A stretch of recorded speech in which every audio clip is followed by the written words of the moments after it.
Никола е на 4 години. Тя много би искала да научи куклата си да ходи. Като повечето деца, и Никола обича игрите и забавленията. Част от тях са и детските филмчета. Първо гледам детско, после приказка и най-накрая заспивам.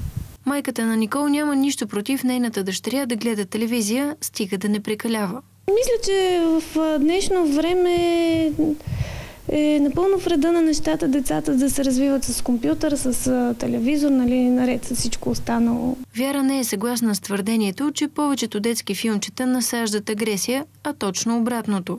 Дават примери за приятелство, за коректност, за подкрепа. Според детския психолог Весела Банова, колкото по-малки са децата, толкова по-вредно е за тях гледането на телевизия. Например, ако детето е във възрастта от 0 до 3, бих казала, че изобщо няма нужда от телевизор. В тази възраст детето трябва да тича, да се катери, а другото е, че то започва да говори и има нужда да му се четат приказки, да слуша приказки, да гледа картинки и да влезе в света на езика и на символичното. В рисунките на децата все по-малко се виждат хора, животни, къщи и дървета и все повече се виждат роботи, чието достоинство е, че по всякакви начини могат да унищожават за много кратко време много други живи същества.